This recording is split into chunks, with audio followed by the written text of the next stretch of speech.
Agatha, Raisin, and the Troublesome Trifle. A village baking triumph turns bitter when a humiliating trifle becomes the centre of a very public scandal, and a far deadlier secret lurks beneath the custard. Settle in for murder, motive, and meddling in Castle, and tell us where in the world you're listening from tonight, and subscribe so you never miss upcoming mysteries. Doris, stop flapping those tickets like a dying pigeon, Agatha snapped as she marched into the Castle WI hall, chin high and confidence higher. Nothing, absolutely nothing, was going to spoil her moment.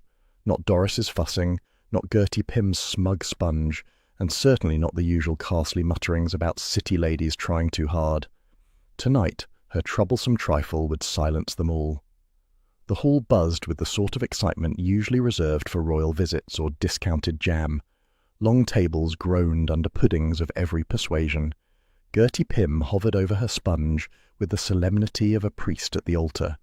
Mrs. Blocksby soothed tempers with the skill of a UN envoy, though the wild glint in Gertie's eyes suggested diplomacy had limits.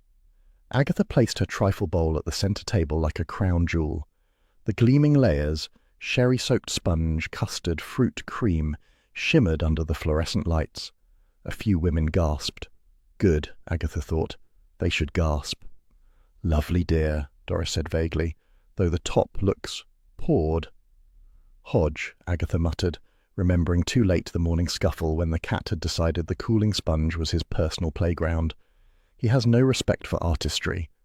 Before Doris could inquire further, the hall door banged open. Leonard Dacres strode in like a man expecting applause. Tall, overgroomed, and radiating the arrogance of someone who believed custard was a personality trait, he surveyed the WI hall with theatrical distaste. His aftershave arrived a full second before he did. "Ladies," he boomed, "what a charming little scene." Agatha bristled. Nothing good ever followed the word little. Dacres made a slow tour of the tables, pausing at Gertie Pym's sponge. "A relic," he declared, "quite sweet, like something from an elderly aunt who collects buttons." Gertie puffed up like a defensive hen, but Mrs. Blocksby placed a gentle hand on her arm. "He doesn't mean—" "Oh, he does," Gertie hissed. Then Dacres reached Agatha's trifle. He circled it as if assessing a suspicious package. "Ambitious," he said, voice heavy with warning. "Perhaps too ambitious. One wonders how many components were truly handmade." Agatha felt heat crawl up her neck. "Every single one," she snapped. "Of course," he murmured, and the hall tittered. He moved on, pausing only when Doris offered her nut biscuits.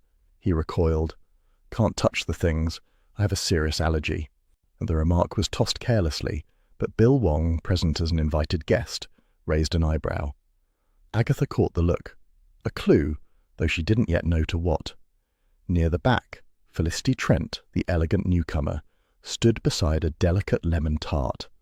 When Dacres reached her, he stopped short. "You," he said softly. Felicity went white. "I beg your pardon?" "Oh, nothing," he said brightly, though his smile sharpened.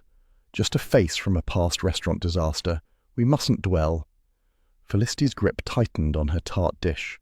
Agatha noted it with sharp curiosity.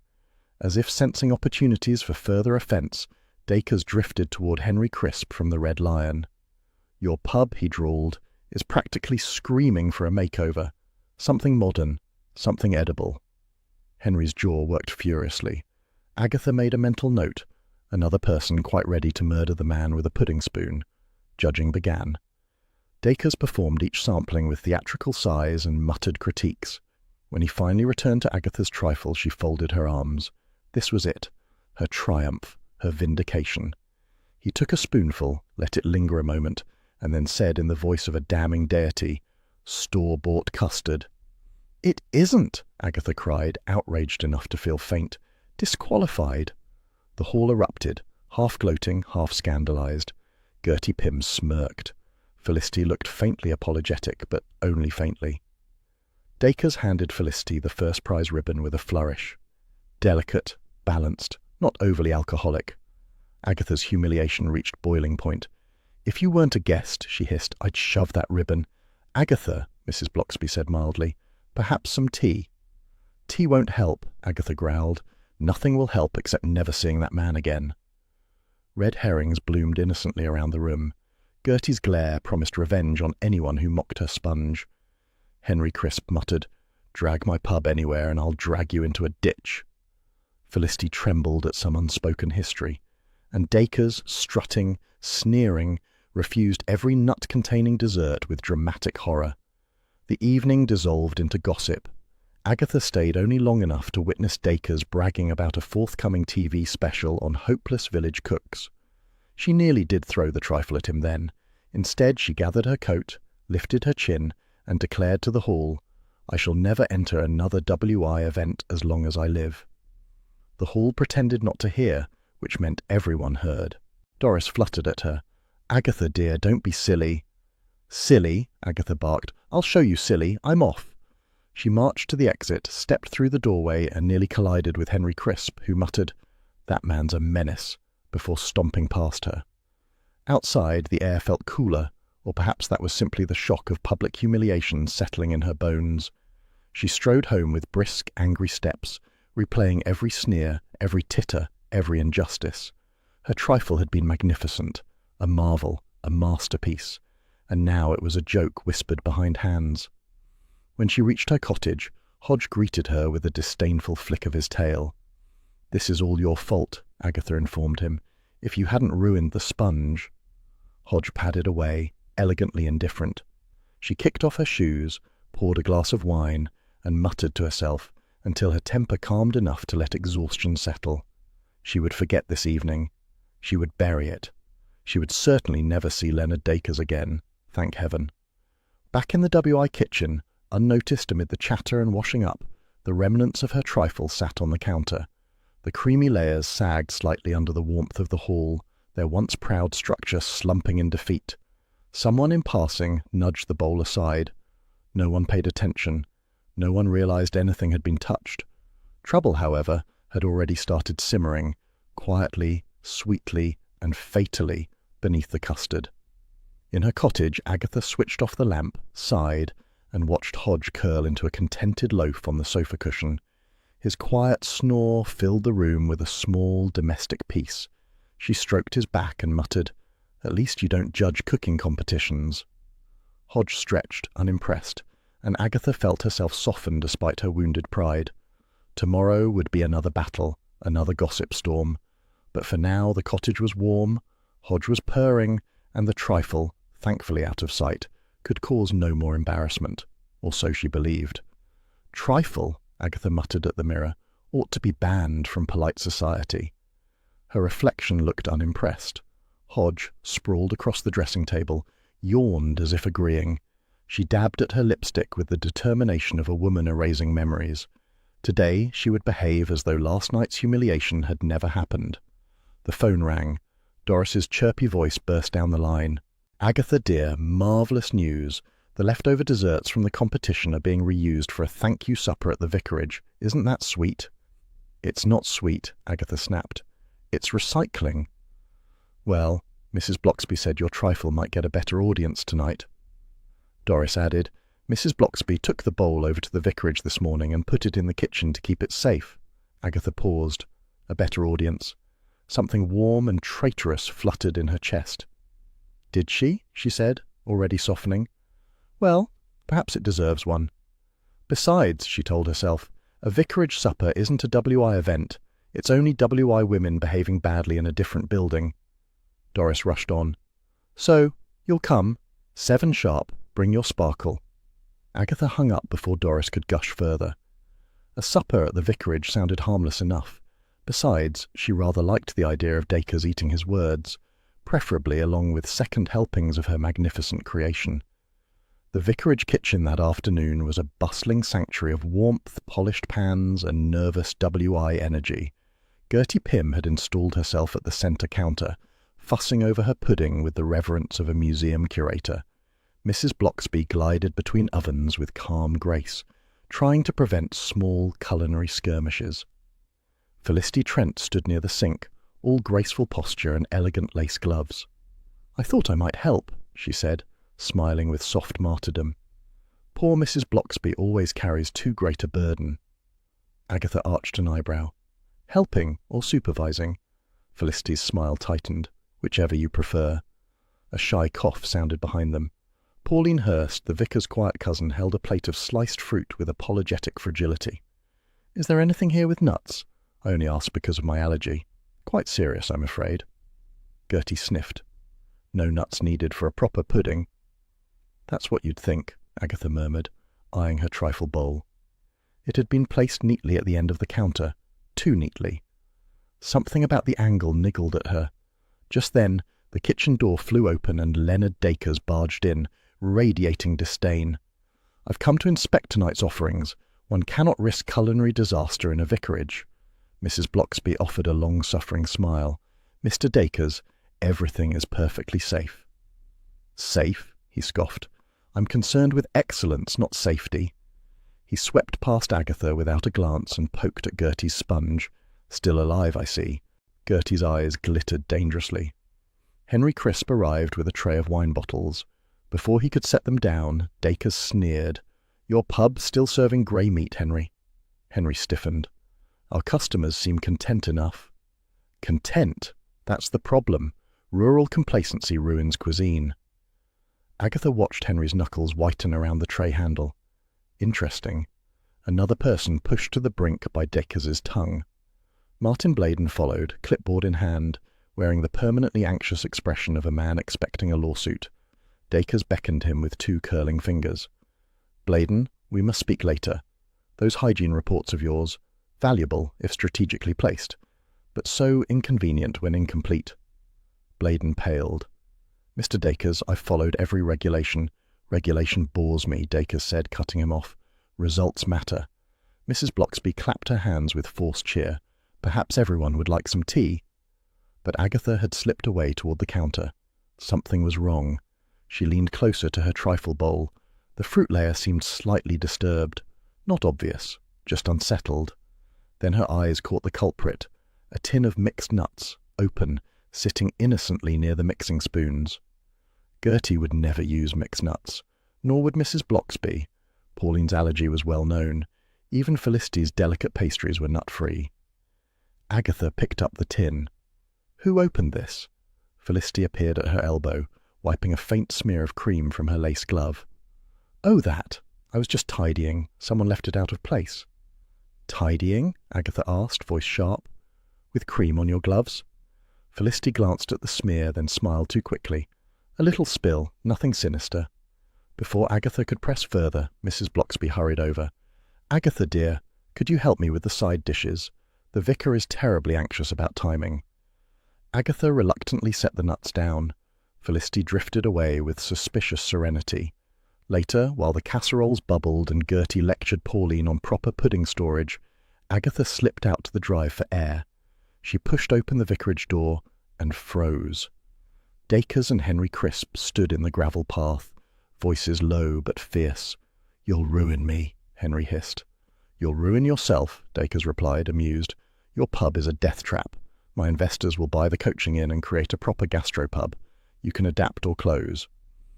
"Carsley doesn't need a gastropub," Dacres chuckled. "Carsley doesn't know what it needs. That's why I'm here."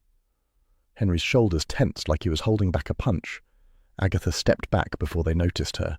The air prickled with tension, another mark in the growing catalogue of motives. Returning to the kitchen, she felt an uneasy jolt. The trifle bowl had moved again, just slightly, its base leaving a faint crescent smear where it had been nudged. The open tin of nuts now sat closer to her dish. She scanned the room, Felicity buttering toast, Gertie guarding her pudding, Pauline polishing cutlery with timid focus, Martin Bladen scribbling nervously, Dacres smirking at his own reflection in the oven door.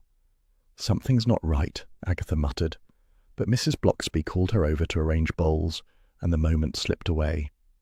As evening settled, the table was laid with WI precision, gleaming cutlery, steam-softened napkins, bowls placed with military symmetry. The desserts, including Agatha's trifle, were arranged for serving after supper. Dacres wandered in, sniffing critically. "Promising," he said, "though hardly London calibre." Agatha wanted to shove a spoon up his nose.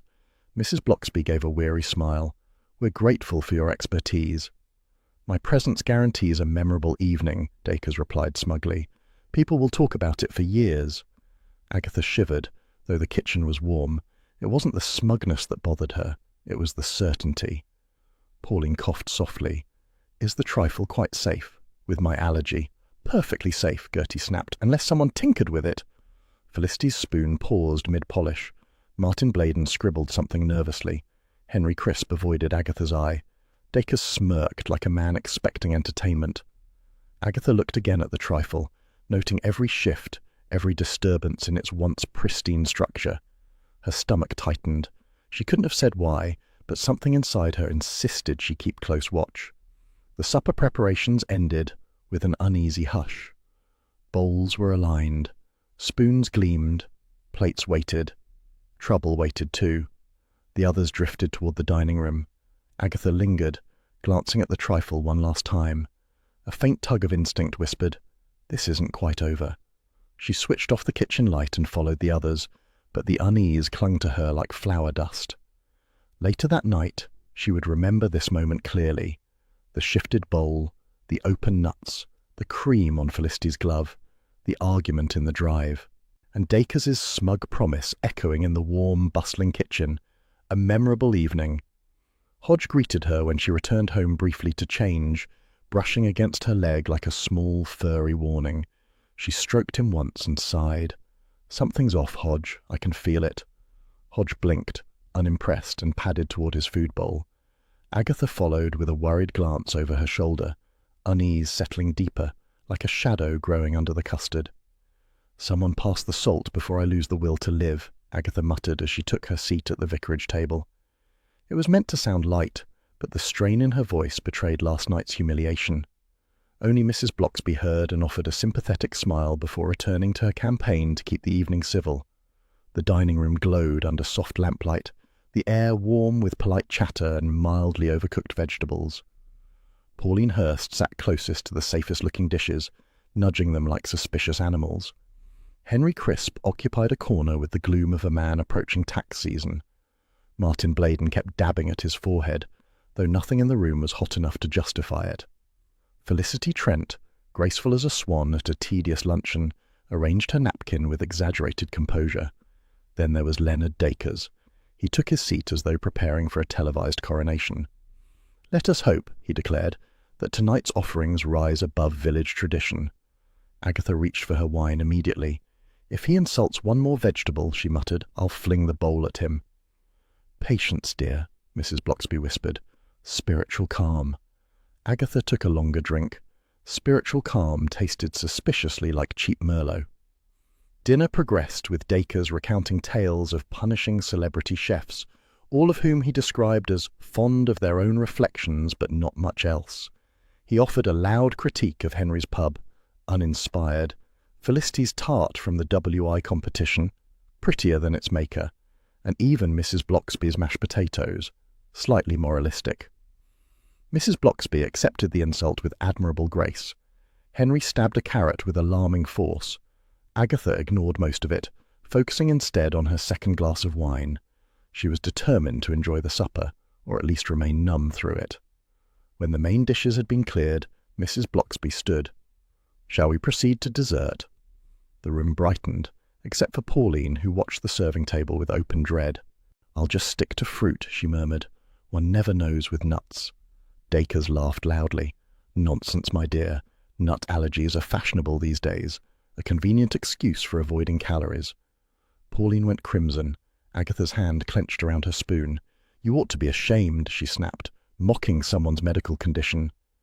"Please," Dacres said, waving a dismissive hand. "If I die tonight, at least it will be from boredom, not custard." And then, with theatrical relish, he reached for Agatha's trifle. She held her breath.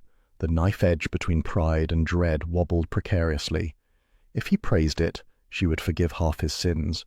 If he mocked it, well, there were heavy candlesticks in the vicarage. He dipped a large spoonful, closed his eyes, and smirked. Excessive, overdressed, ambitious to the point of desperation. Another spoonful. "Though I admit the texture has improved." Agatha blinked. Improved? She had not touched the trifle since last night. Pauline raised a trembling hand. "I'm sure it's delicious, but I mustn't try any. Nuts!" "Oh, do spare us," Dacres snapped. A whiff of peanut never killed anyone. Pauline recoiled while Mrs. Bloxby stepped in. "Mr. Dacres, we all respect Pauline's condition." "What condition?" Dacres began, then stopped. His smirk faltered. A flush crept across his face. Agatha's stomach lurched. He coughed sharply, once, twice, before grasping the edge of the table as if it were tilting. His breathing turned rough and desperate. His eyes widened in pure panic. "What's he doing?" Henry whispered. "He's choking!" Pauline cried. "No," Martin Bladen said faintly. "He's reacting. Anaphylaxis." Dacres staggered back, knocking dessert dishes across the table. Agatha's trifle bowl tipped, spilling cream across the cloth. With a strangled gasp, he clutched at his throat, eyes bulging, face reddening fast. Mrs. Bloxby was already running to the phone. "We need an ambulance!" Pauline screamed. Felicity stumbled backward into the wall. Henry cursed under his breath. Martin froze like a statue awaiting judgment. Agatha stood rooted, gripping the serving spoon still dripping with custard, her mind refusing to believe what her eyes confirmed. Her trifle. Her dish. Her hands. Dacres collapsed to the floor. The room exploded into chaos. Someone shouted for water. Pauline sobbed. Mrs. Bloxby pleaded for the ambulance to hurry. Felicity fumbled uselessly with a napkin. Martin took a step forward, then back again, paralyzed. Agatha dropped to her knees beside Dacres. His breathing was shallow and ragged. His skin was blotching. "Where's his injection pen?" she yelled. "He said he had an allergy." Pauline searched blindly through his jacket pockets. "It's not here. It should be here." Agatha stared in horror. Not here. Why not here? Why would his life-saving injection pen be missing the very night he needed it? The paramedics burst in moments later and Bill Wong arrived right behind them. He assessed the scene with grim professionalism. There was nothing more they could do. Dacres gave one final shudder and lay still. Mrs. Bloxby put a hand to her mouth. Pauline collapsed into tears. Agatha felt a cold weight settle over her chest, pressing, accusing. Bill knelt beside the body, jaw tightening. After a whispered exchange with the paramedics, he rose slowly and turned to Agatha. It was an anaphylactic shock. Severe. Too fast. Agatha felt the room sway. But the trifle, my trifle. Bill's tone shifted, suddenly formal. "Agatha, who handled this dessert?" She tried to speak. Words tangled. She remembered the open nut tin, the shifted bowl, Felicity's cream-smudged glove, Henry's argument, Martin's clipboard, her own threats at the WI. I don't know," she whispered. Henry stepped forward defensively. "She's not responsible. There were plenty of us in the kitchen." Bill wrote something in his notebook. The sound of pen on paper felt like an accusation carved in stone. Movement caught Mrs. Bloxby's eye. She reached toward a chair. "His bag," she murmured. "Perhaps the pen is in here." But the bag was disturbingly light. She opened it fully. No pen. Not even the compartment where one should have been. Her soft voice cut through the silence. "It's missing." Bill's expression darkened. "Missing?" He closed the bag gently, then glanced at the overturned dishes, the scattered spoons, the ruined trifle. "I'm afraid," he said quietly, "we must treat this as suspicious." Suspicious. The word hit Agatha like a physical blow. Half the village had witnessed her vow to shove the trifle into Dacres' face. Half the village had watched him insult her. Half the village had seen her rage, her embarrassment, her wounded pride. And now he lay dead on the vicarage floor, custard on his sleeve, her dessert smeared across the tablecloth like an accusation written in cream. As the paramedics lifted the body, Agatha wrapped her arms around herself, cold despite the warm room. Pauline sobbed into Mrs. Bloxby's shoulder. Felicity stared at the mess with haunted eyes. Henry muttered something about fate. Martin dabbed his forehead, sweating harder than ever. Bill approached gently. "Agatha," he said, "I know this is difficult, but I need you to think carefully. Anyone could have handled that dish earlier." Agatha nodded numbly, but her heart hammered in dread. Her trifle, her humiliation, her temper, her fault, at least in village gossip terms. The room slowly emptied, leaving only the wreckage of a supper gone horribly wrong. Agatha stared at the ruined trifle, feeling as if it stared back. Her breath shuddered out. "They'll think I killed him," she whispered. Mrs. Bloxby touched her arm. "We'll find the truth." But Agatha wasn't listening. She stood alone amid overturned dishes, the sweetness of custard clinging to the air like an accusation she could not shake. At home later, Hodge pressed against her leg, sensing trouble. She sank onto the sofa, stroking his warm fur with a trembling hand. The kettle clicked softly in the quiet kitchen. "Death by custard," she muttered bitterly. "And they'll blame me. Of course they will." Hodge blinked, unimpressed, and curled into her lap, her one calm certainty in a night full of fear. "Trust the national press to make everything worse," Agatha growled, marching toward the Evesham newsstand as though preparing to throttle it. She hadn't meant to come into town for anything but errands, a vague term that allowed dignity while fleeing gossip, but fate had other plans. She froze mid-stride. A lurid tabloid headline screamed from the top shelf, "Poisoned pudding chef dies in Cotswold shocker." Below it, smaller but still mortifying, "Local woman's trifle linked to tragic collapse." "Local woman," Agatha muttered. "Cowards." The vendor glanced at her with the wary sympathy reserved for exploding kettles. Agatha pivoted away, making a strangled noise somewhere between outrage and indigestion. She had survived London agencies, gossiping villagers, and 1 or 2 murder attempts, but she had never, ever survived national ridicule involving pudding. Her handbag vibrated. She snatched up the phone. "What?" Roy Silver shrieked with theatrical delight. "Aggie, darling, you're in the news."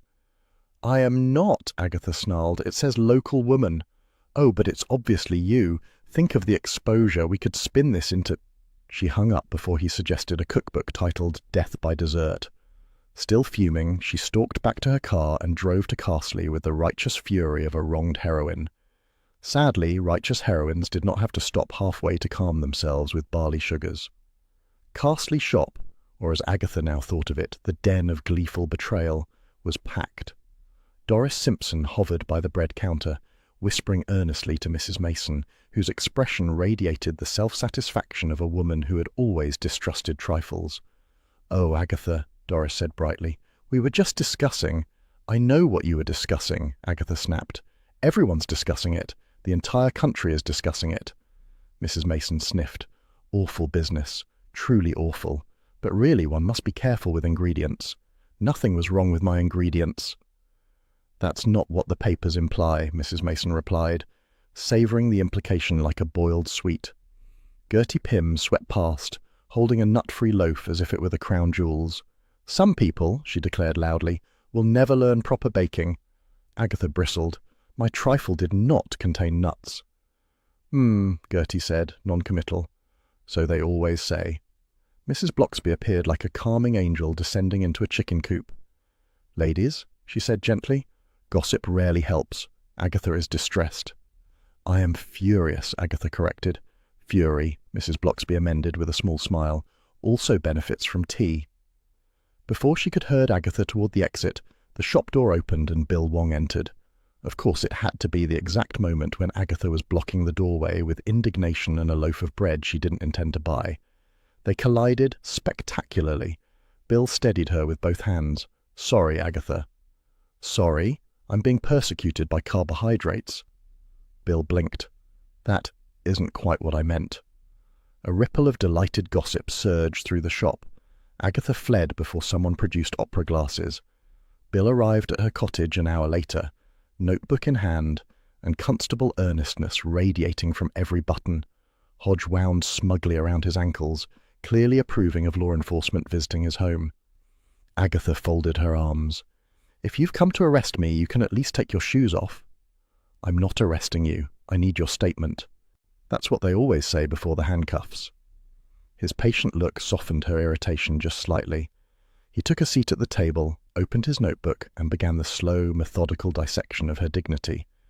"Let's start with your recipe." "Why? You've eaten my trifle. You know it does not contain nuts." "I need it on record." Agatha recited the ingredients with grudging precision. Bill asked where each item had been purchased. He asked who had watched her assemble the trifle. He asked who might have had access to it before the vicarage supper. "Everyone," Agatha said finally. "It's Carsley. People wander everywhere." Bill continued. "You saw the open tin of mixed nuts?" "Yes," and the bowl was moved. "Anyone nearby at the time?" She hesitated. Felicity wiping her glove, Henry lingering, Martin hovering near shelves, Pauline present but timid. "Possibly," she said, hating the vagueness. Hodge jumped onto the table and sat squarely on Bill's notes. Bill sighed. "Hodge, please." The cat did not move. Agatha envied his absolute confidence. Bill repeated his interviews with everyone involved. Felicity maintained she popped in only to help tidy. Her eyes had glittered with offended innocence, but she added a curious detail. "I never touched the trifle. It wasn't my place," which, Agatha thought, sounded exactly like something someone guilty would rehearse. Henry Crisp insisted he never re-entered the kitchen after the main course. Unfortunately for him, Doris remembered otherwise. "He carried empty dishes in," she told Bill, delighted to be helpful. "Looked cross as thunder, too." Gertie Pym, surprisingly, claimed complete ignorance. "I avoid trifles," she said. "They're frivolous. A proper dessert stands on its own." She did not blink at the mention of nuts, only sniffed as though nuts were rabble. Martin Bladen explained he had inspected the kitchen stores briefly. "Procedure," he said, wiping his brow. "I heard raised voices outside. Sounded like Henry and Mr. Dacre's." Nothing new, nothing comforting, nothing that cleared Agatha. Later, Bill returned with a new piece of evidence, a jar of mixed nuts discovered in the WI supply cupboard. Newly opened, no event recipe required nuts, yet someone had used them. Everyone knew about his allergy, Bill said.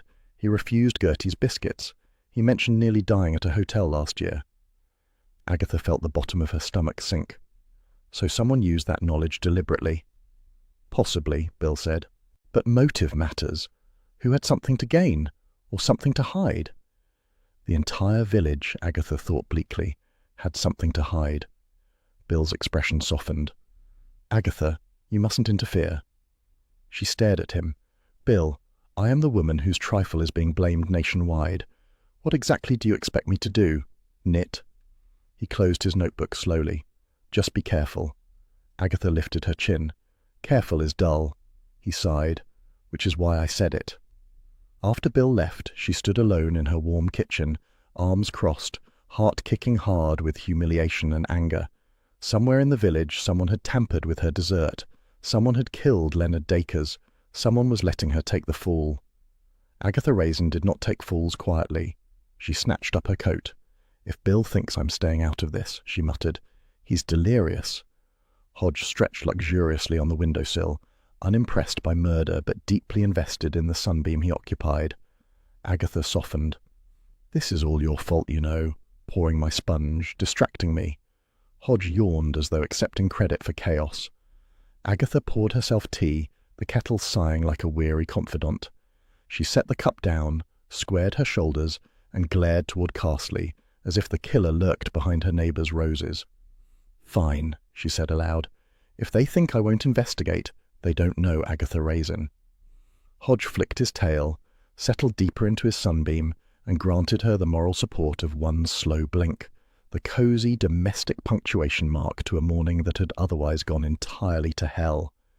"If one more journalist calls me for a quote, I'll drown them in sherry," Agatha announced to Hodge, who ignored her in favour of washing a paw. She grabbed her handbag with the air of a woman marching into battle. If the wretched newspapers insisted on fawning over Felicity Trent, tragic witness, elegant bystander, heroine of the pudding disaster, then Agatha would confront the woman directly. After all, she told herself grimly, it was always best to inspect the competition. Felicity's rented cottage sat on the edge of Carsley, nestled in a picturesque lane that Agatha immediately resented. The place was too perfect. The brass knocker gleamed, the window boxes overflowed with tasteful winter greenery, even the gravel looked smug. Agatha knocked. The door opened with film-worthy timing. "Agatha?" Felicity said warmly, as though greeting a dear friend instead of a suspected saboteur. "What a lovely surprise." "Is it?" Agatha asked, stepping inside without waiting.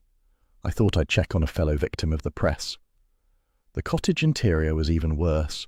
Stylish, expensive furnishings arranged in a way that suggested Felicity had spent years cultivating effortless charm. Agatha sat gingerly on a cream sofa that looked like it punished spills with capital sentences. "Coffee?" Felicity asked. "Yes, strong, and none of that fancy foam business." Felicity returned with delicate cups and a plate of perfect little pastries. Agatha eyed them suspiciously. "Did you bake these?" Of course, Felicity said, smiling modestly. A habit I never quite shook from London. Agatha sniffed. London didn't seem to appreciate it. Felicity's smile flickered but held. One must accept life's difficulties. A brittle camaraderie formed as they drank coffee under the shadow of national scandal. Both women pretended not to notice that the papers adored Felicity while portraying Agatha as a culinary menace. They do love saying you were brave, Agatha remarked tartly. Tragically bravely present, bravely helpful, bravely decorative. Felicity laughed lightly. Well, the press will say anything for drama. Agatha leaned forward. Speaking of drama, you knew Dacres from before. A pause, a small one, but Agatha spotted it like a hawk. Felicity folded her hands neatly. We crossed paths in London, yes, but it was a lifetime ago. I've made my peace with it. Funny, Agatha said, because he didn't look peaceful when he recognized you. The veneer cracked, only for a second. Felicity set down her cup. May I ask something, Agatha? Are you here to be friendly or to interrogate me? That depends on your answers. Felicity gave a soft, weary sigh that made Agatha feel momentarily like a villain. Very well. I owned a patisserie once. Small, fashionable, popular. Then we expanded too quickly. I trusted the wrong investor. Hygiene became an issue. We failed an inspection. And Dacres amplified it. Amplified? Agatha repeated. He destroyed me, Felicity said quietly. His review was lethal. I lost everything. She delivered the speech so gracefully that Agatha almost felt sympathy. Almost. Must be awkward, Agatha said dryly, being back in the tabloids with his name beside yours. Awkward is polite, Felicity murmured. She rose to refill the coffee pot. The moment her footsteps faded down the hallway, Agatha stood. This will only take a peek, she told herself, already scanning the room. On the coffee table sat a glossy food magazine. A page had been folded sharply. Agatha opened it and found a glowing feature on Leonard Dacres, the usual smug picture of him beside a restaurant he'd condemned. But tucked inside was a clipping, his brutal review of a patisserie, Felicity's patisserie. The headline alone was vicious. Trent's tasteless tart shop collapses under its own pretense. Agatha winced. Even she wouldn't have written that. She slipped the clipping back into place as footsteps approached. She glided to the sofa just in time.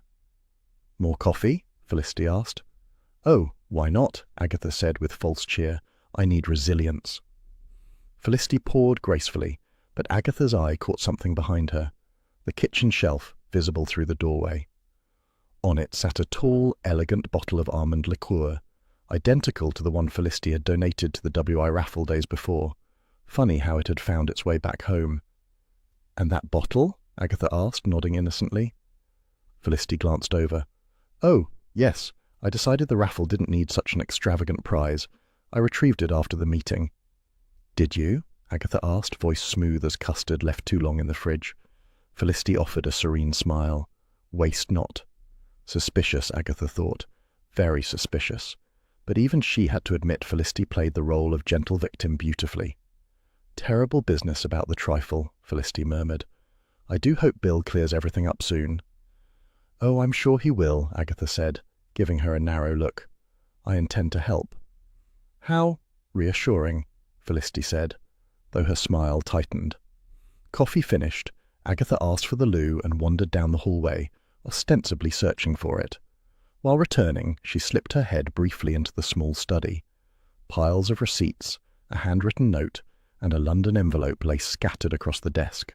One envelope bore Dacres' distinctive, arrogant handwriting. We will speak soon. You still owe me. Agatha's eyebrows shot up. Still owes me, she repeated silently, just like the line in Dacres' notebook. When she returned to the sitting room, Felicity stood by the window, hands clasped, expression perfectly composed. I won't keep you, she said sweetly. Thank you for visiting. Agatha forced a smile. It was enlightening. The cold outside hit her like a slap. Not a grim, dramatic cold, but that prickly, creeping English cold that seeped through scarves and annoyed the soul. Fog had settled lightly over the lane, swallowing distant hedges. Agatha pulled her coat tighter. That woman is hiding something, she muttered. Something big. But then she paused. Because truthfully, almost everyone had a reason to hate Leonard Dacres. Henry Crisp, furious at the threat to his pub. Martin Bladen, terrified of exposure. Gertie Pym, publicly humiliated. Felicity, professionally ruined. Even the WI, collectively wounded in pride. Hatred of Dacres wasn't unique. It was practically a county pastime. Still, Felicity's brittle charm, her too-perfect house, the almond liqueur, the clipped reviews, and the mysterious "still owes me" note formed a picture Agatha didn't like. Fog curled around her shoes as she walked, a quiet, creeping shroud. "I'll sort you out," she told the mist sternly, though the mist had done nothing wrong. "And I'll sort her out too, if she's the one." Her thoughts churned as she made her way back to the village. Felicity might be hiding guilt, or just hiding shame. It was hard to tell. Elegant women were always the most suspicious, Agatha believed. They could conceal murder under a tasteful cardigan. By the time she reached her cottage lane, her feet were cold and her mood colder, but the determination in her chest burned bright. She let herself in, hung her coat, and found Hodge sitting on the table, staring at her like a furry magistrate. "Oh, don't you judge me too," she said. Hodge blinked slowly, then yawned and stretched, paws kneading the tablecloth. Agatha sighed, filled the kettle, and stood watching it warm. Fog outside, tea inside, suspects everywhere. And Felicity Trent, elegant, wounded, suspicious, moving quickly to the top of her list.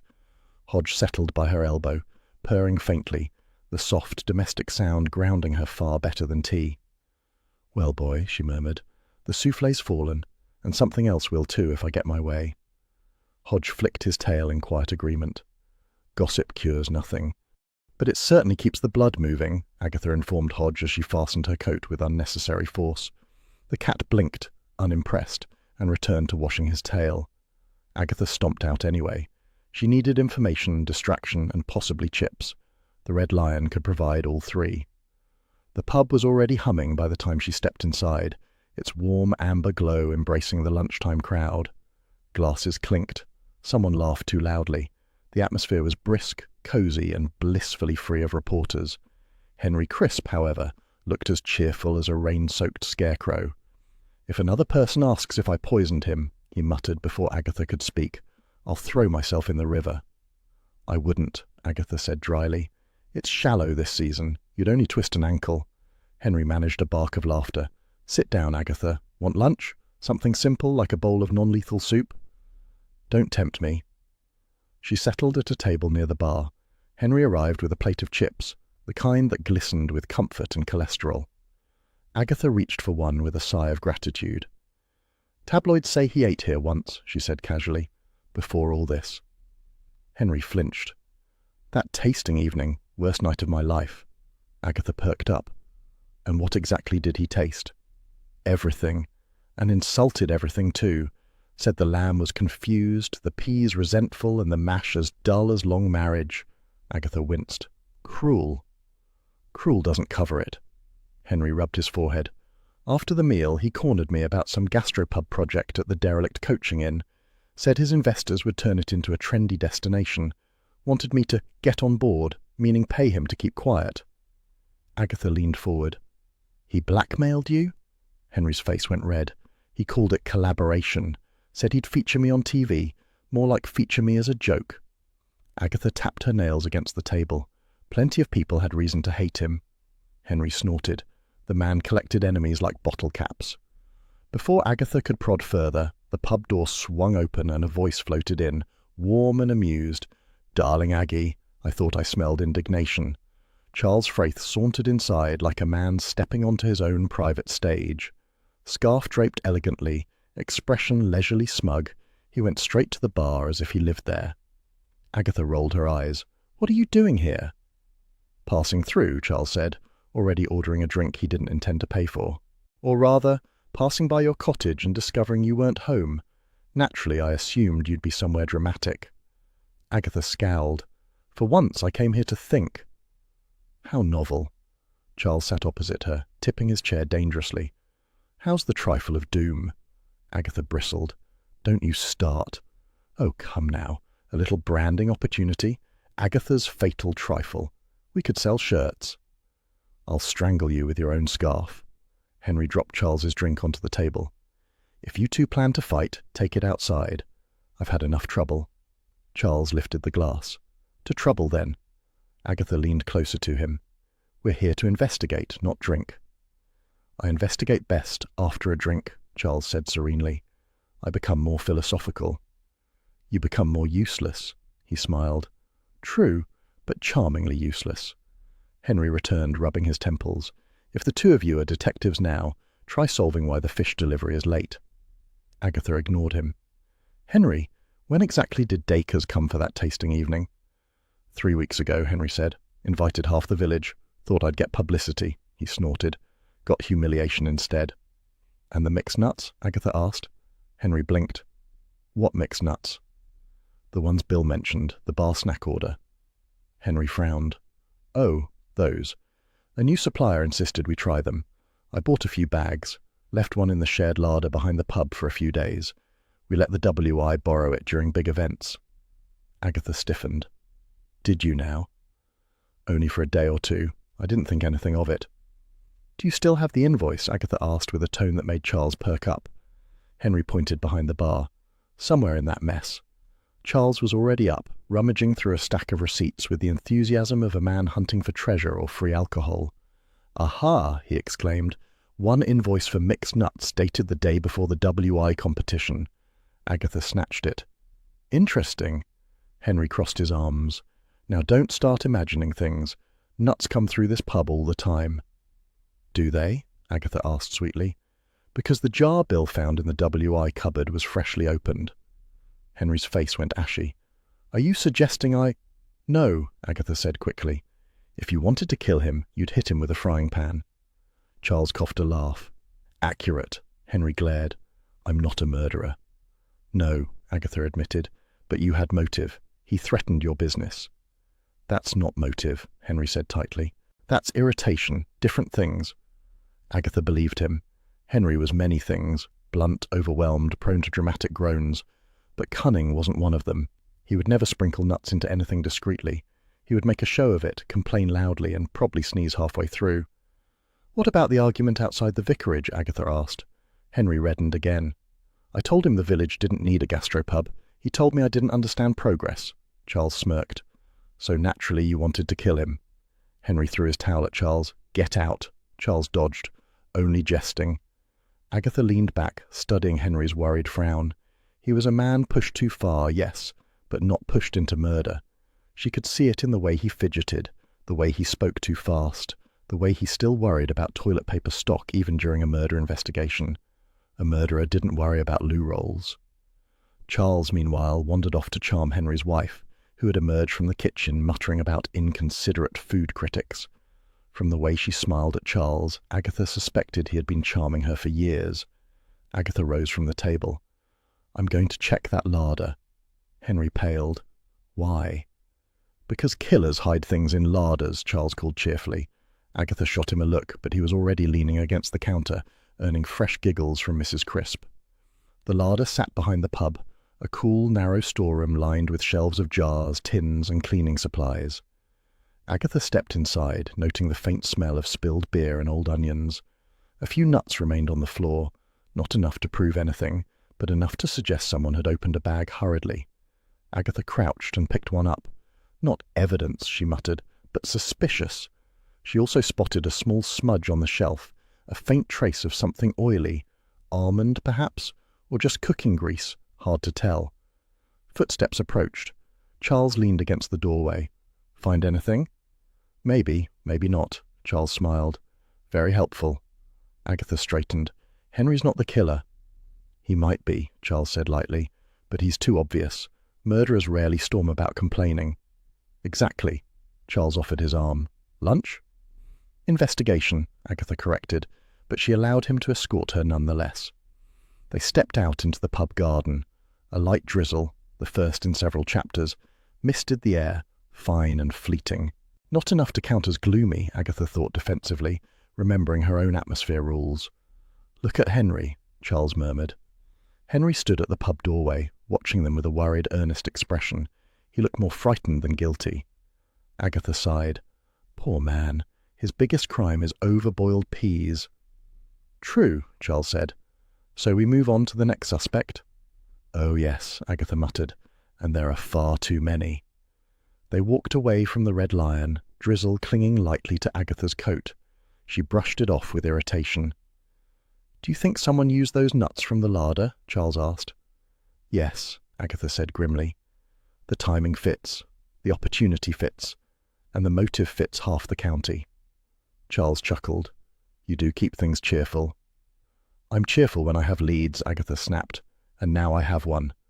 They turned toward Castley Lane, leaving Henry behind them, still wringing his towel like a man hoping to strangle a bad memory. Agatha's determination hardened.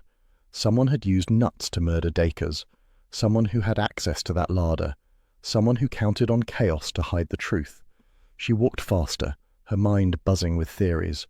Charles jogged to keep up. "Aggie, slow down. You'll scare the sheep." "Good," she said. "They should be scared." By the time she reached her cottage, Hodge sat waiting on the windowsill, tail twitching with judgment. Agatha sighed. "Don't look at me like that. I'm doing my best." Hodge yawned, stretched, and knocked a pencil off the table with quiet disdain. A perfectly cosy end to a perfectly maddening day. "This place smells like despair and old custard," Agatha muttered as she stepped into the Mercester Council offices. A sour, stale odour greeted her, an institutional blend of paper, reheated tea, and the ghosts of bad decisions. Charles, of course, looked delighted. "I adore local government buildings," he said. "Such democratic ugliness." Agatha shot him a look. "We're here to investigate, not redecorate." The reception area flickered under tired strip lights. A poster about proper food storage drooped sadly on a pinboard. Agatha glared at it as though it had personally sabotaged her trifle. Charles leaned against the counter, smiling at the receptionist with his most languid charm. "Good morning. We're hoping to speak with someone about environmental health procedures." The receptionist, a woman with a neat bob and an air of mild boredom, perked up at the sight of him. "Of course. Any specific department?" Agatha slid forward before Charles could flirt them into a bureaucratic pit. "We're making inquiries about Martin Bladen." The receptionist blinked, then lowered her voice. "Oh, him." Agatha's instincts sharpened. "Is there a problem?" Charles beamed. "We do love a problem." "Well," the receptionist said, glancing around, "I can't discuss staff formally, but—" she leaned in. "People talk." Agatha's heart quickened. "What do they say?" "That he's flexible, with rules. Some businesses get glowing reports after he inspects. Others don't." She hesitated. There were rumours of payments, nothing proven.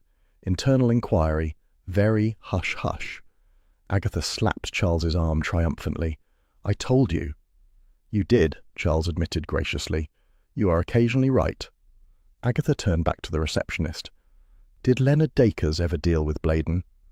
"Oh yes," she said. "Mr. Dacres visited for a records request. He said he was preparing a documentary segment on hygiene standards. Very dramatic man." "Dramatic," Agatha echoed. "Did he access Bladen's file?" "He filled out a form." The receptionist shrugged. "And Bladen was furious. Said Dacres was out to ruin him." Agatha exchanged a meaningful glance with Charles. Motive established.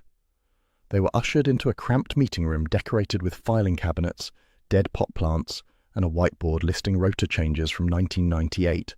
A junior officer named Daniel arrived with a folder. "We can't share official documents," Daniel said nervously, "but I can explain general procedures." Agatha leaned forward.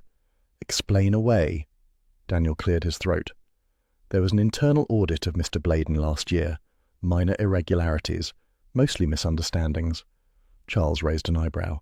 "Misunderstandings involving envelopes of cash?" Daniel flushed. "No, nothing like that. Just incomplete paperwork.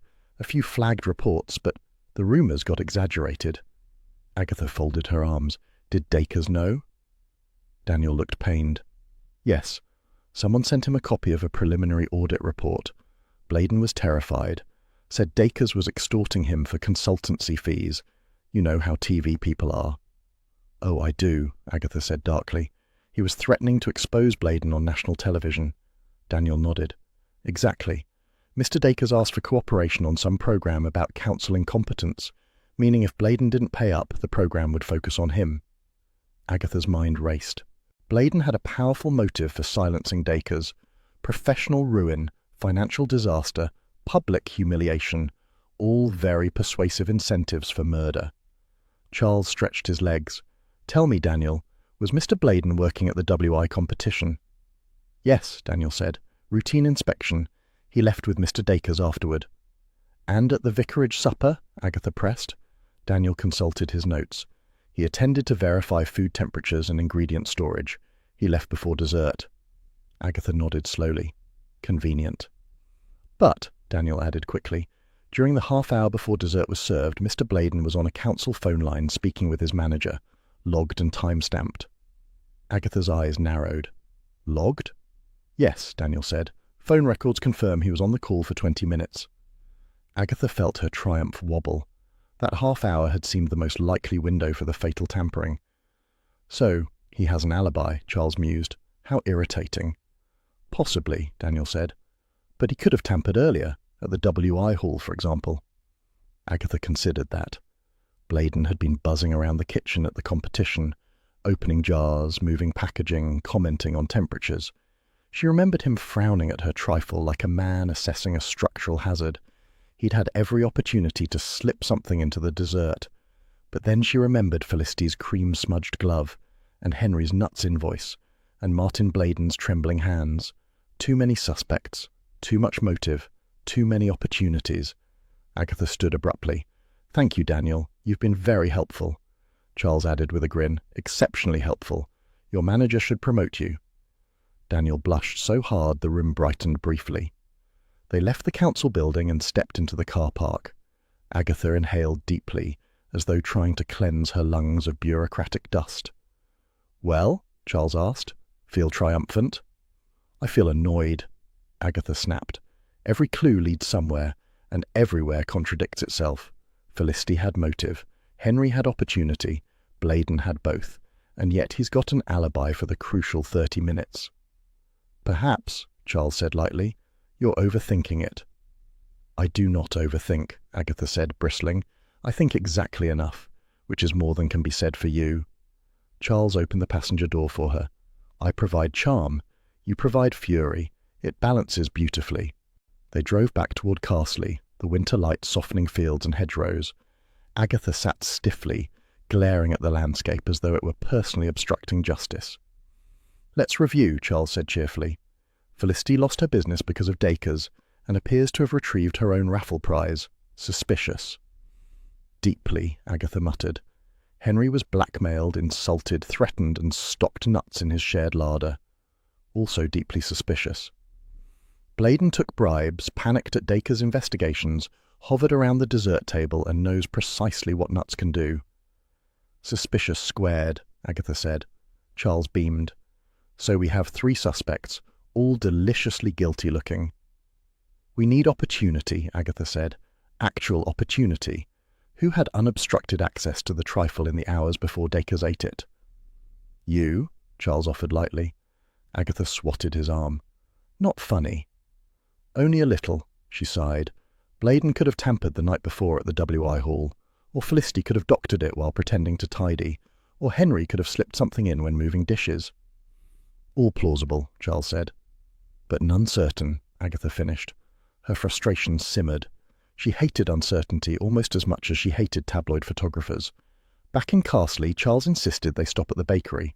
"One must eat to think," he said while buying 2 eclairs and a bun, and Agatha stewed in thoughts of betrayal, deceit, and almond liqueur. Charles handed her a pastry. "Here." "I'm not hungry." "You're always hungry when you're furious." Agatha accepted the eclair with a grunt. He wasn't wrong. They walked slowly down the lane. In the distance the WI hall stood quiet, empty, and faintly accusing. Agatha imagined jars whispering secrets behind its doors. "Bladen knew everything about food safety," she murmured. "He'd know how allergies work. He'd know how to hide traces." "But he also knew how to log a phone call alibi," Charles noted, "which is either very clever planning or very lucky timing." "Or very fake," Agatha said. "Could he have made the call after the tampering, or before? Records show the call, but not his location during it." Charles nodded. "Possible."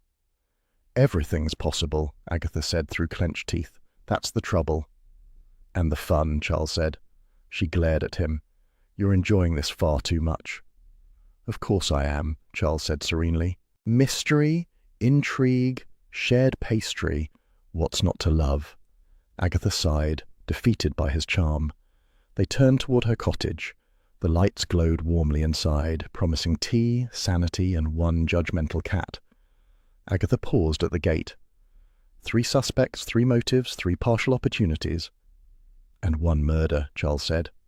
"Do cheer up, Aggie. You'll solve it." "I will," Agatha said grimly. "Even if I have to interrogate the entire county." Charles bowed slightly. "I look forward to watching."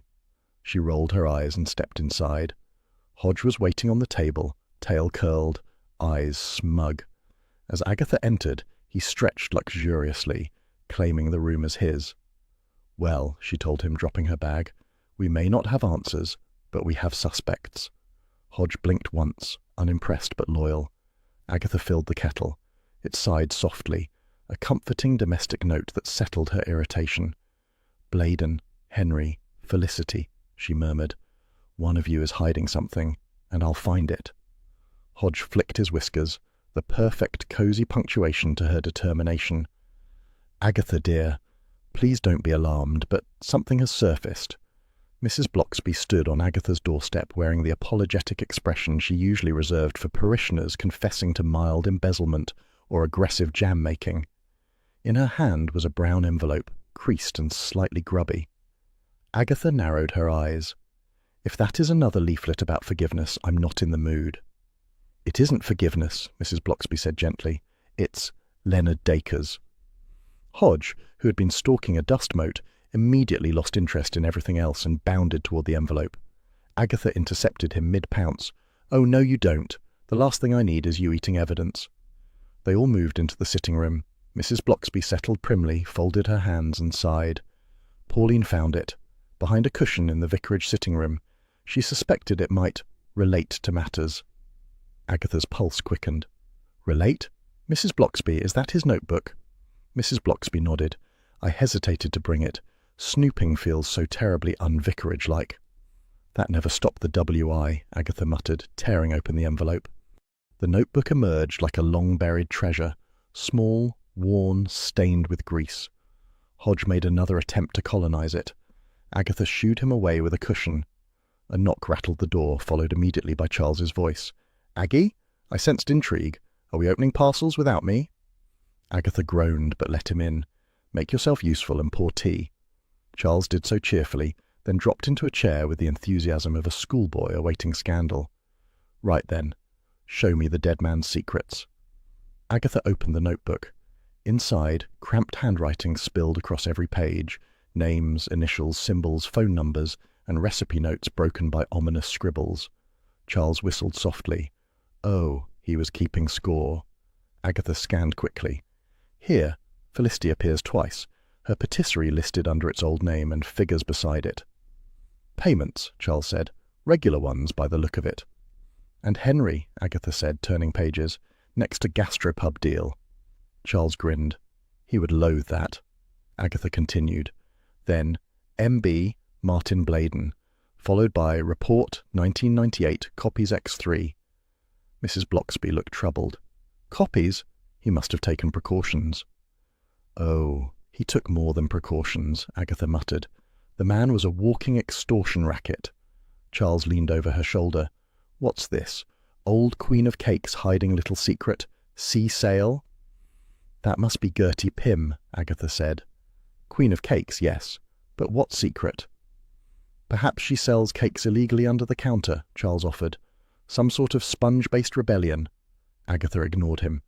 "And another one, Vicar's cousin, inheritance fuss, useful if money tight." She looked up sharply. "Pauline?" Mrs. Bloxby's face pinked. "Pauline's affairs are delicate. I shouldn't—" "Vicarage confidentiality, yes. Yes," Agatha said. "But if Dacres was shaking her down—" "She would have told me," Mrs. Bloxby said firmly, then hesitated. "I think." Agatha snapped the notebook shut. "He had something on everyone. The man left a trail of misery thick enough to pave the village." Charles sipped his tea.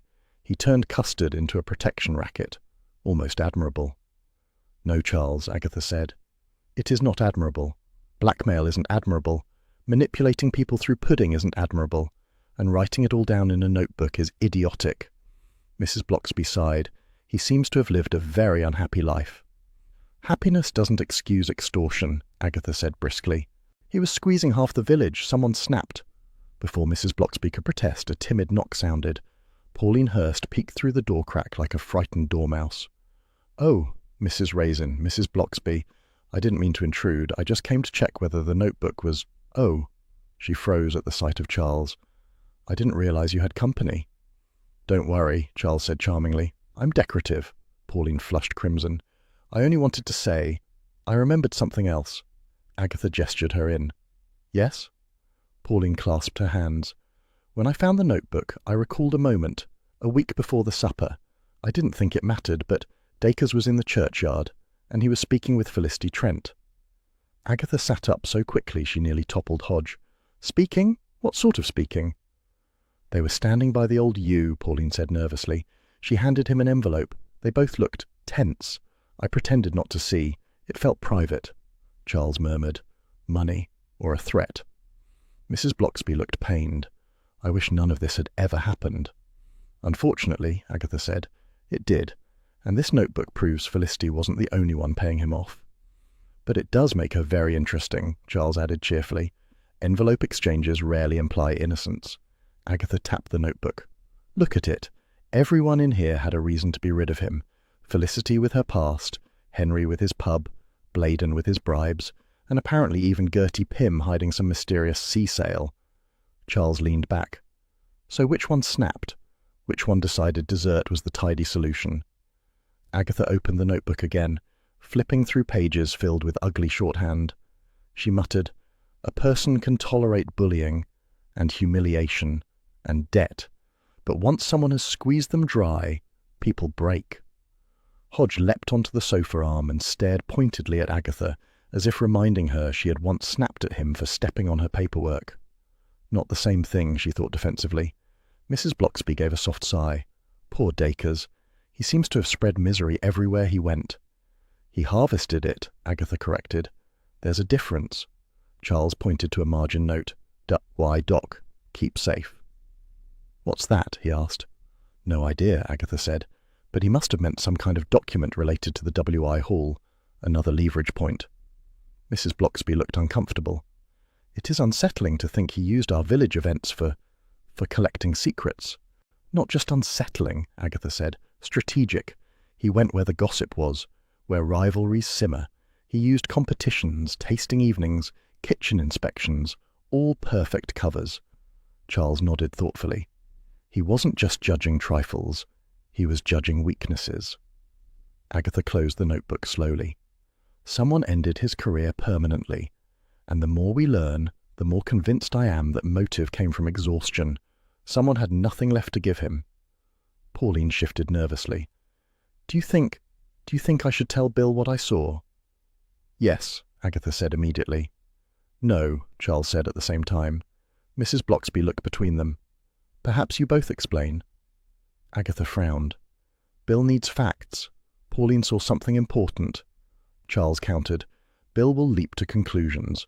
If Pauline says she saw Felicity handing over an envelope, he might fixate on her and miss the wider picture." Agatha pinched the bridge of her nose. "Annoyingly, he has a point." Pauline wrung her hands. "I don't want to cause trouble." "You won't," Agatha said. "Trouble has already been caused." Mrs. Blocksby patted Pauline's shoulder. "We shall think carefully." Charles rose, stretching like a satisfied cat. "So, 3 suspects still holding top position. Felicity, Henry, Bladen, and now Gertie and Pauline have entered the ring." "Pauline is not a suspect," Mrs. Blocksby said quickly. Agatha considered Pauline's shaky posture, her shrinking voice. She doesn't have the temperament for murder. Then she reconsidered. "Though sometimes timid people snap the hardest." Pauline squeaked. "I meant theoretically," Agatha added, waving a hand. "Don't worry, dear." Charles leaned against the mantel. "The notebook gives us motives. Plenty of them. What we still lack is timing." Agatha nodded grimly. "Opportunity. Someone had to slip nuts into the trifle after I made it, but before Dacres shoved it down his throat." Mrs. Blocksby winced. "Agatha, please." Sorry, before the unfortunate incident. Pauline sat gingerly. Could he have done it himself? Accidentally? Agatha shook her head. He was arrogant, not suicidal. Charles sipped his tea, so we know he was blackmailing half the village. That's a dangerous hobby. A lethal one, Agatha said. She flipped through the notebook again. Each scribbled line whispered resentment, secrets, leverage. Dacres hadn't merely criticised people. He'd catalogued their vulnerabilities. He'd filed them like recipes. And someone decided they'd finally had enough. Mrs. Blocksby rose gently. Agatha, take care with this. Villagers can be delicate. Too much truth can bruise people. Agatha looked up at her. Mrs. Blocksby, someone murdered a man with nuts in a trifle. The time for delicacy has passed. Mrs. Blocksby managed a small, rueful smile. Even so. She and Pauline left quietly. The cottage felt heavier once they were gone. Charles nudged the notebook. You realise you look positively gleeful. I do not, Agatha said. I look determined. Gleefully determined. Shut up, Charles. He grinned, kissed her cheek lightly, and sauntered out with the grace of a man who never carried emotional weight. Agatha stayed seated, staring at the notebook as though it might hiss. It was a ledger of grudges, a record of debts, a recipe book for extortion. Hodge hopped onto her lap with a soft thump, curling into a warm, purring loaf. Well, boy, Agatha murmured, stroking his head, whoever killed him wasn't just wounded. They were squeezed dry. The kettle clicked and sighed behind her, a small domestic punctuation to the growing storm of secrets unfolding in Castley. Agatha woke with a violent jerk as something crashed downstairs. For a dreadful second she thought the ceiling had fallen in, or worse, that Doris Simpson had let herself in to lecture her about community spirit. Then Hodge's furious, throaty yowl rose through the cottage, followed by the unmistakable clatter of crockery being smashed. "Oh, for heaven's sake," Agatha muttered, flinging the covers back. "If that cat has knocked over my good mixing bowl, I swear—" A muffled thud answered her. Definitely not a cat-like noise. Hodge, offended by association, howled again. Charles's voice drifted from the guest room, flustered and faintly heroic. "Agatha, did you hear something? Should I, investigate?" "You should put trousers on," she snapped, grabbing her dressing gown. "Try not to trip over your own gallantry." By the time Charles emerged, wrestling with a torch that kept switching itself off, Agatha was already halfway down the stairs. A cold gust blew up from the kitchen. Hodge streaked past her ankles like a furry missile, tail bushed to twice its size. The scene meeting them was a small domestic apocalypse. Cupboard doors hung open. A box of flour lay torn across the floor like snowdrift from a deranged baker. A mug lay smashed in bright shards. Most tellingly, the drawer where Agatha had tucked the brown envelope and notebook now sat gaping and empty. For a moment she couldn't speak. Her anger rose so sharply it felt like a physical thing. "They've taken it," she said at last, voice thin with outrage. "They actually came in here and took it." Charles shone the torch vaguely around the destruction, illuminating a jar of instant coffee rolling in slow circles. "Well, it's flattering in a way. Someone thought you were important enough to burgle." "Shut up." He obligingly shut up. A sound at the back door snapped both to attention. A shadow flickered across the frame, then vanished. Agatha lunged forward, heart pounding. She saw only the blur of a figure vaulting over her garden wall with surprising agility for someone committing crimes in the dead of night. "Stop!" she bellowed, charging out barefoot. Gravel bit into her feet, but she kept running. The night was windy, sharp, and full of rustling hedges. She reached the wall, clambered up, and peered into the darkness. Nothing. Whoever it was had dissolved into the black like a guilty phantom. Charles arrived seconds later, hopelessly brandishing the torch which now emitted only a weak flicker. "See anything?" "Only my dignity slipping away." "What did they take, though?" he asked, though he already knew. "The notebook. And the envelope. Everything." Charles surveyed her expression and wisely said nothing. They returned inside, shivering. That was when Agatha noticed something peculiar cutting through the smell of flour and cold air. A sharp, acrid scent, faint but unmistakable. It reminded her of institutional disinfectant, the sort used in council buildings or hospital corridors. Not a village scent, not a domestic one. "Do you smell that?" she asked. Charles sniffed. Smells like someone spilled a bottle of floor cleaner. No, something specific. I've smelt it at Mercester Council offices. She rubbed her arms, unsettled. This wasn't some random burglar. This was someone tidy. Tidy burglars, Charles mused. How very modern. Agatha glared and put the kettle on, because there were moments in life when only tea could prevent murder. Charles perched on a chair, examining the flower footprint on the tiles. Boot tread, he said, sounding surprisingly competent. Large. Male, perhaps. Or a woman with big feet, Agatha said tartly. Don't be sexist. The kettle boiled. She poured water into 2 mismatched mugs, hands trembling. Only once she had tea did she dare call Bill. He arrived quicker than she liked. It suggested he'd been awake, possibly working, and nothing irritated Agatha more than responsible people. Bill took one look at the mess and his face hardened. Agatha, he said, carefully controlled, I told you to hand over the notebook immediately. I was going to, Agatha said with magnificent untruth. I only kept it safe overnight. Bill pointed at the ruined kitchen. Safe? Hodge chose that moment to stalk in, plume tail high, making a show of stepping around the flower as if mortally offended by the chaos. Bill bent to scratch him behind the ears. At least Hodge is unharmed. Well, obviously, Agatha snapped. If they'd touched him, I'd be in prison now. Bill straightened. Tell me exactly what happened. Agatha described the noise, the chase, the vanished figure, and the strange disinfectant smell. Bill listened, shoulders tightening. This is serious. Whoever killed Duckers didn't just panic, they're escalating. Breaking into houses is a very large step. Agatha bristled.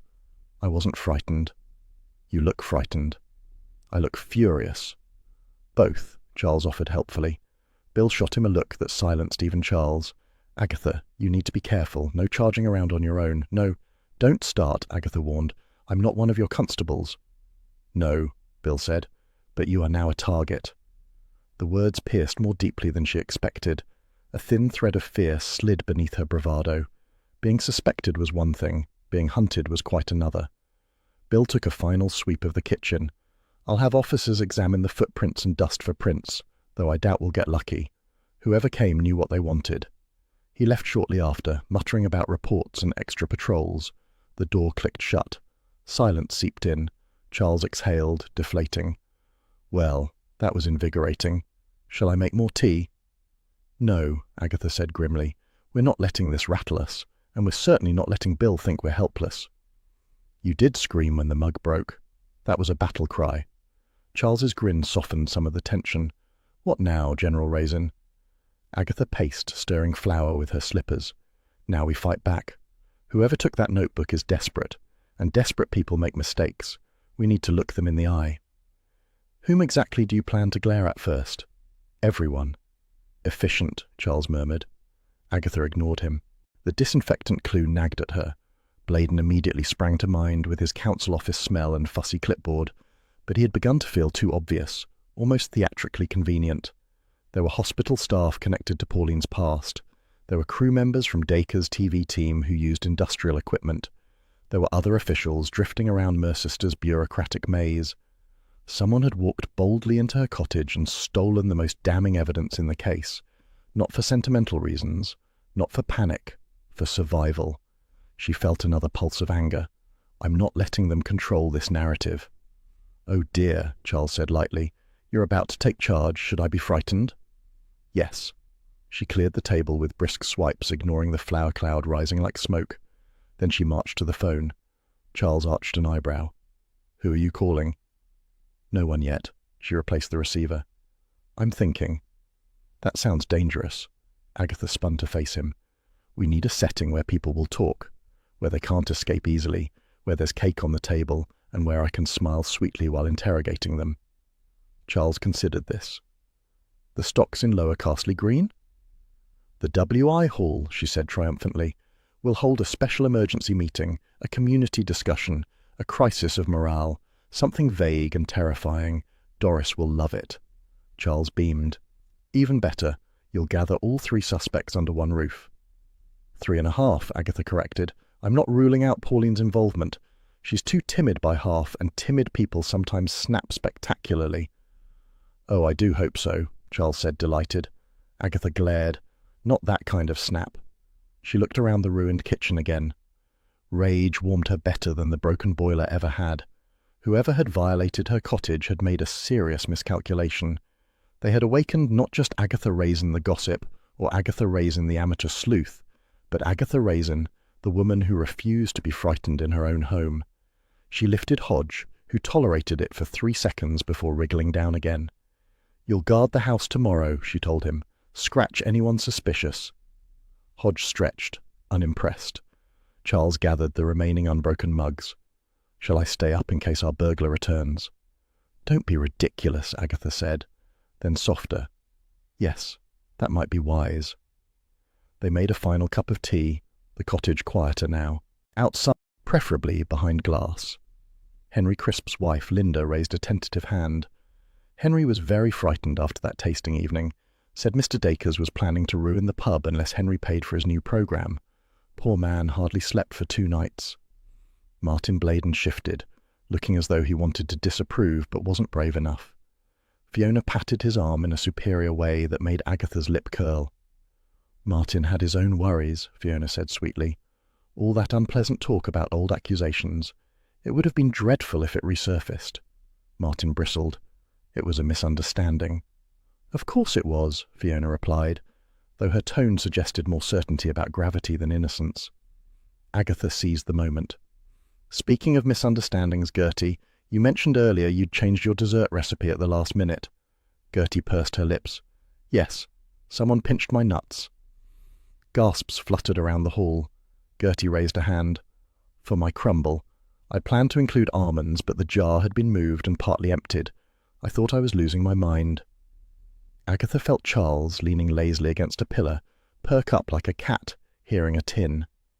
"Moved, you say?" "I always keep it in my left cupboard," Gertie said. "That morning it was on the right. Half the nuts gone." Linda Crisp leaned forward. "Henry ordered a bar snack mix last month. It went missing for 2 days in the shared larder." Martin cleared his throat. "People move things all the time. It hardly means—" "It means someone had access," Agatha cut in, "and someone knew exactly where nuts were stored." Pauline spoke suddenly, her voice soft but steady. I saw Felicity and Mr. Dacres near the church the week before the competition." Everyone swiveled towards her. Pauline flushed.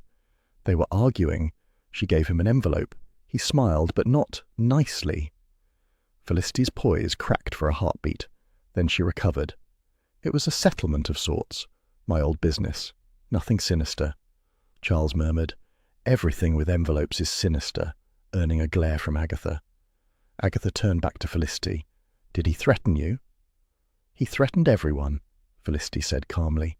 "Leonard delighted in leverage." Gertie nodded vigorously. "He once told me my scones tasted like remorse." "That sounds personal," Charles said.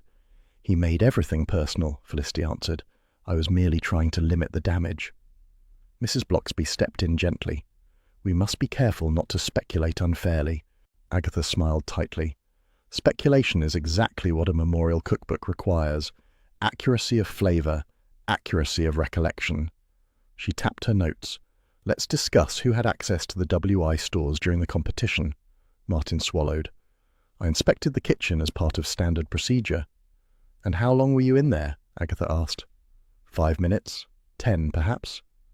"Long enough to open jars," Charles suggested. Martin's ears reddened. "I would never tamper with ingredients." "Of course not," Agatha said. "But you knew about the allergy."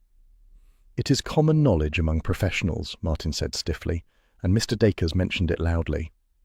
Linda Crisp interjected. "Henry said Mr. Dacres made a joke about dying of biscuits. Henry thought it was in poor taste." "Everything he did was in poor taste," Gertie muttered. Agatha cleared her throat. Time for the next stir of the pot. "Pauline, you also had reason to be near the desserts that evening." Pauline blinked. "Only to avoid them. I can't go near nuts. I kept my distance." Fiona observed. "But you moved past the table when you fetched extra chairs."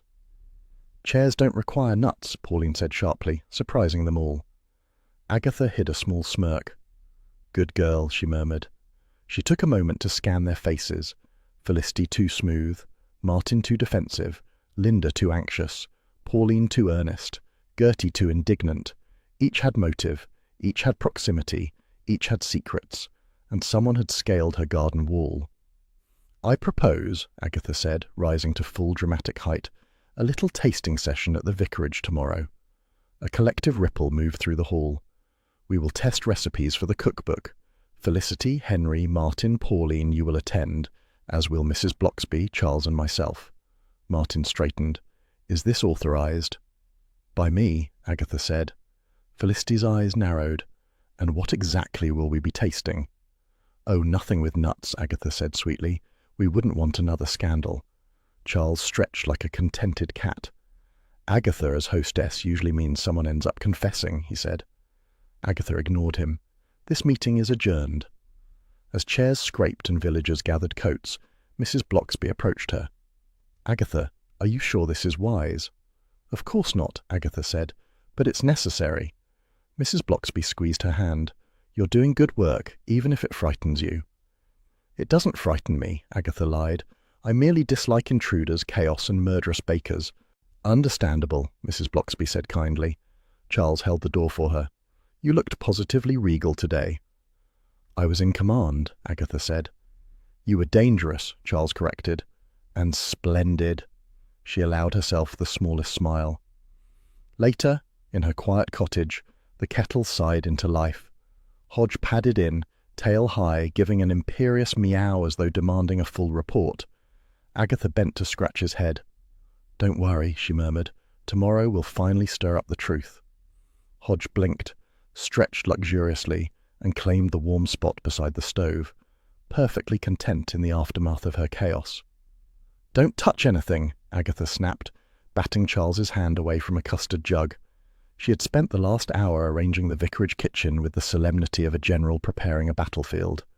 The modest trifles were lined up like obedient soldiers, each labelled in her neatest, most intimidating handwriting. Mrs. Blocksby, hovering at the doorway with a look of long-suffering patience, murmured something about Christian charity, though her eyes suggested she expected revelations, not recipes. Charles, annoyingly fresh after a night in her guest room, lounged against the counter. "You're in one of your moods, Aggie, always a promising sign." "Save your charm," she said. "You'll need it when someone bursts into tears." Bill Wong arrived early, slipping through the side door with quiet purpose. His expression conveyed both resignation and weary affection. Without a word, he moved straight to the pantry, notebook in hand. Mrs. Blocksby shut the door behind him as gently as one might close a nursery, though Bill was hardly childlike. "He promised not to interfere," she whispered. "He promised nothing of the sort," Agatha replied, tightening an apron she had no intention of using. "But he will hear everything." The first guests trickled in. Felicity glided through the doorway with a gracious smile so thin it trembled. Her sleek coat matched her sleek expression, both polished to perfection. Close behind her came Henry's wife, Linda, who carried the anxious dignity of someone representing a man already terrified of police suspicion. Martin Bladen followed, stiff and self-important. His fiancée, Fiona, prim and narrow-eyed as ever, clutched his arm like an injunction. Pauline arrived last, quiet and apologetic, as though afraid to disturb the air. Agatha clapped her hands with false brightness. "Thank you all for coming to this, informal tasting." A few eyebrows twitched. Everyone knew Agatha Raisin did nothing informally. "We're here," she continued, "to consider whether Carsley might contribute recipes to a charitable cookbook in honour of the late Leonard Dacres." Linda's lips tightened. Felicity gave a tiny, disdainful lift of her chin. Bladen pretended to nod solemnly, though he looked ready to bolt. Agatha poured tea with fierce hospitality. "Let's begin with memories of Dacre's visit. It may help us choose the right tone for our tribute." "Toxic," muttered Gertie Pym, who had slipped in uninvited. "There's your tone." Agatha pretended not to hear. Instead, she produced a few scribbled pages from her handbag, hurried notes she'd copied from Dacre's notebook before it was stolen. A collective gasp rippled through the room. "Yes," Agatha said, "the notebook, the one that vanished from my kitchen. These are my notes." She opened her scribbled pages with theatrical delicacy. "Mr. Dacres kept accounts and comments," Charles murmured. "Nasty little things, like the man himself." Agatha began reading from her notes. Felicity's name appeared twice, once under her current identity, again under the former business name that had vanished from London guides after Dacre's reviews. Figures beside her name suggested regular payments. Felicity's smile flickered dangerously. Then Henry's name. "Threatened investment," Agatha recited, watching Linda, "and a note about a proposed gastro-pub deal." Linda coloured, her indignation fighting with fear. Then Bladen. His initials were followed by Report 1998, copies X3. Bladen's face mottled. His fiancée glared at him with dawning horror. Finally, Gertie Pym. "Old Queen of Cakes hiding little secret. Sea sale." Gertie looked outraged. "I hide nothing," she snapped, "except my best scone recipe, and that's my right." "And Pauline." Agatha hesitated, softening for once. "A cryptic line about an inheritance fuss." Pauline flushed. "It's nothing. A family disagreement. He invited himself to hear it." Agatha closed the notebook. "He collected vulnerabilities. It seems he expected payment from several of you." Felicity lifted her chin. "That doesn't mean—" "I'm not accusing you," Agatha lied smoothly. "Not yet." Charles coughed to hide his amusement. "Let's go over the timeline," Agatha continued. "From the WI competition to the vicarage supper. Access to the trifle is everything." Linda spoke up first. "Henry never went near the vicarage kitchen. He was angry after that tasting evening, yes, but he stayed at the pub. Ask anyone." "I have," Agatha said, "and they agree. So Henry is unlikely." She turned to Bladen. "You left the WI hall with Dacres immediately after the competition. Phone records show you were on a council call during the crucial half hour before dessert at the vicarage." Bladen puffed out his chest. "Exactly. I am innocent." "In that specific window," Agatha corrected. "Yes, but you were in the WI kitchen earlier. You inspected ingredients. You moved jars." "For hygiene reasons." "Of course," Agatha said, tone smooth as sandpaper. She shifted to Gertie. "You're missing nuts. You said someone moved your jar before the competition." Gertie sniffed. "I thought someone was helping themselves. Crumble thieves." Agatha nodded slowly. "Yet those nuts reappeared in the WI cupboard after Dacre's death." An uncomfortable rustle passed through the room. "Now," Agatha said, pulling a magazine from her bag, "we come to Felicity." She placed the old trade magazine on the counter. A younger Felicity stared from the glossy page, standing beside Dacres outside her former London shop. Felicity inhaled sharply. "Inside," Agatha continued, "is the review that ruined your business, and notes about a near-fatal allergic episode he had at a restaurant where you worked under another name." Felicity's composure cracked. "You knew about his nut allergy long ago," Agatha said softly. "You knew how severe it was, and when you volunteered to tidy the vicarage kitchen, you had a few minutes alone, enough to modify one portion." "No," Felicity whispered. Martin's fiancée, Fiona, shook her head wildly. "He destroyed me. He mocked my work, extorted me, threatened more. I only wanted him to stop." Agatha said nothing. Felicity's voice rose. "He demanded money again. I gave him that envelope Pauline saw. He said he'd expose me anyway. He always wanted more. He would have ruined me a second time." Bladen's fiancée looked stricken. Linda pressed a hand to her throat. Pauline wiped tears. Felicity sagged onto a chair. "It was just a pinch. I thought he'd refuse dessert. He loved performing. He couldn't resist being dramatic. I thought—" She broke. At that moment, the pantry door opened. Bill stepped out, expression solemn. "Felicity Trent," he said gently, "I have to caution you." She closed her eyes and nodded. The room fell into a hush. Even Charles, usually glib, stood sombre. As Bill led Felicity away, Agatha felt something like pity, a woman driven by appearances, cornered by arrogance, and undone by desperation. Not so unlike herself, though Agatha's pride had never prompted murder. At least not yet, she thought grimly. Mrs. Bloxby laid a hand on Agatha's arm. "Come home, dear. The kettle will be waiting." And later, in her quiet kitchen, with Hodge stretching luxuriously across her lap, Agatha muttered, "All that fuss over a trifle," and switched on the kettle, letting its gentle sigh settle the night. Roy Silver's voice fizzed down the line before Agatha could say hello. "Darling, You've wasted a golden branding opportunity. A poisoned trifle. It's practically a franchise. Roy, Agatha said, if you utter the phrase murder dessert anthology, I'll hang up. He uttered it. She hung up.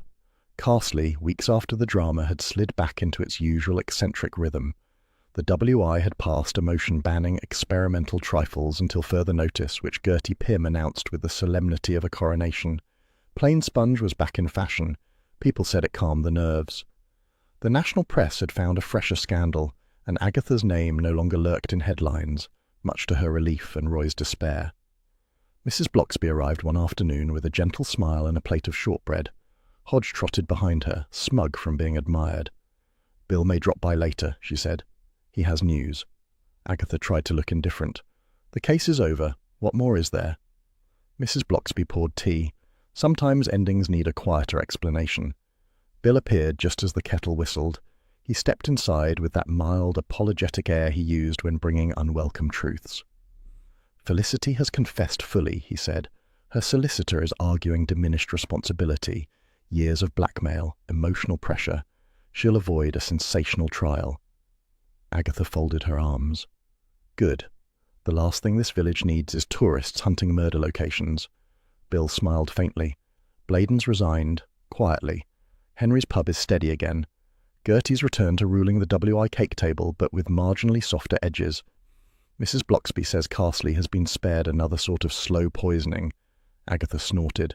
"She would say that." Mrs. Blocksby only smiled. There was a long moment where the steam curled from the tea, and Agatha felt a strange tug in her chest. Vanity had led her straight into humiliation, gossip, and suspicion. But that same vanity, or determination, depending on who described it, had pushed her to dig deeper than any official inquiry expected. "I suppose," she said lightly, "I wasn't entirely useless." "You saw details others didn't," Bill replied. "You often do." The compliment landed harder than he intended. Agatha looked away, pretending to rearrange the shortbread. "Someone had to protect my reputation," she muttered. A knock sounded. Charles Fraith sauntered in, hands in pockets, expression far too pleased. "I hear you've been exonerated, Aggie." "Shame. I had money on you." "Do shut up, Charles." He leaned against the table. "I thought I might whisk you away, somewhere with sunshine, and absolutely no trifles." Agatha's heart gave a small, traitorous flutter. "Don't be absurd, I'm busy." "With what? Terrifying Henry's customers into eating plain sponge?" She glared, but the corner of her mouth twitched. Mrs. Blocksby hid a smile behind her cup. Charles continued, "Of course, if you prefer to stay home and admire your reputation, I'll leave you to it." "I don't need you rescuing me," Agatha said. "I handled this case perfectly well." He bowed. "As you always do." Bill cleared his throat. "I should get back." He gave Agatha a kind nod. "Try to rest." After they left, Mrs. Blocksby tidied her saucer. "You know," she said gently, "vanity is sometimes a form of bravery. It pushes people to act." "I'd rather be admired without having to nearly kill someone first," Agatha replied. "You didn't kill anyone, dear." "No," Agatha said softly. "But Felicity's life collapsed because she thought the world judged her baking more than her being, and I understand that more than I'd like." Mrs. Blocksby laid a warm hand on her arm. "Attention to detail is a gift. You use it to help people whether you realize it or not." Agatha sniffed. "I use it to stop idiots from thinking I'm a fool." "That too," Mrs. Blocksby conceded gently. Evening drifted in, quiet and mild. Mrs. Blocksby departed with a last kind smile, leaving Agatha alone in the soft kitchen light. Hodge stretched luxuriously across a chair, flicking his tail with the arrogance of a creature who had never doubted his importance. A sponge finger, the remnant of a perfectly ordinary pudding, lay temptingly close to his paw. "Don't you dare," Agatha warned. Hodge batted it anyway. Agatha sighed, then almost laughed. "Fine. You win." She opened the back door for a breath of cooler air. The world outside felt calm, balanced again, as though Carsley itself had shaken off the poison of secrets. She reached for a cigarette, lit it, and watched the smoke curl into the gentle dusk. One cigarette, not a ritual, just a punctuation mark at the end of weeks of turmoil. Carsley, ridiculous and dear, settled around her like a shawl. She wondered what absurdity Roy would drag her into next. Marmalade, perhaps, or puddings. There was always another mystery lurking behind someone's garden wall. Hodge hopped into her lap, warm and content. Agatha stroked his fur, feeling her restlessness twitch like his tail before a pounce. The case was over, order restored, but her curiosity was awake again, sharp and hungry. "Onward, then," she murmured, and the village, in its quiet way, agreed.